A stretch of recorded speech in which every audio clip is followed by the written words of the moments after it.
सुप्रभात पिलाମାନେ तुमको श्री गणेश चतुर्थी अनेक अनेक शुभेच्छा।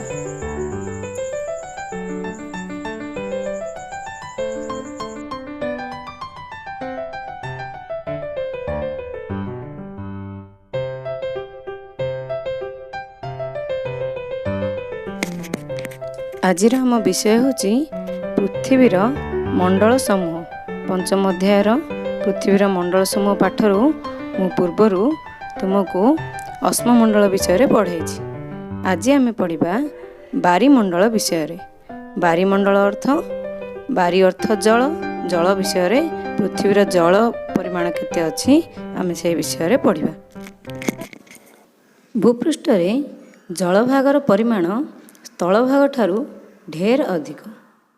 हिसाब करी देखा जायछि जे स्थलभागर आयतन हेउछि 29 भाग।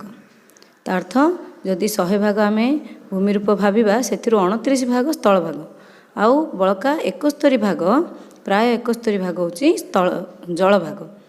ठीक अछि, तुम पूर्वर पढ़िछ 3 भाग जल 1 भाग स्थल ना नहीं।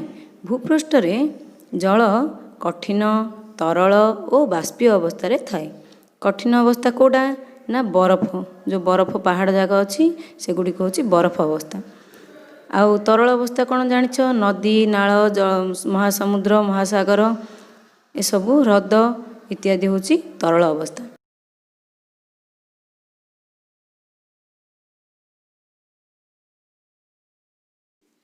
तुम्हें माने जानिछ किछि जल बाष्पीय अवस्था बा जलीय अवस्था वायुमंडल रे घूरी बुलू थाए, जहाँकि आमको परे वर्षा मेघ भाव में पुणी पृथ्वी पृष्ठ को फेरी आसु थाए। यही समस्त जल भाग को नहीं आमर बारीमंडल गठित।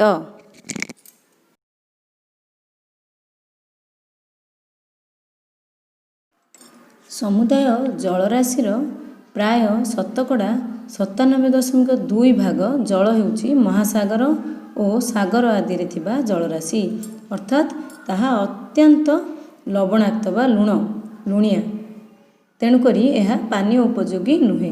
बुझिपारथिबो पिला माने समुद्र माने हमर जेतिकी जलराशि अछि सेथिरु 97.2 भाग होछि लुणिया पानी आउ बळका केवल 2.8 भाग बा शतकड़ा हेउछि मधुर जल।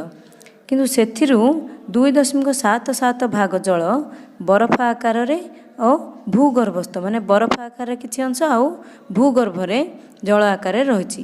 केवल अवशिष्ट शतकड़ा 0.03 बहुत कम भाग पृथ्वी पृष्ठ रे उपलब्ध होउछि, जहाको आमे हमर नित्य व्यवहार करि पारुछंती।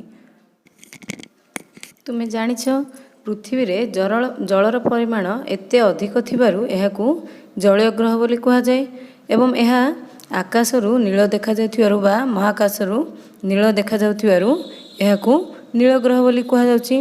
मात्र पृथ्वी रे जलभागर परिमाण एते अधिक थाई मध्य एठारे जीवजगतर व्यवहार उपयोगी जलर परिमाण बहुत कम, तेणु एही ग्रह रे मध्य पानीय जल संकट देखा जाई थाए।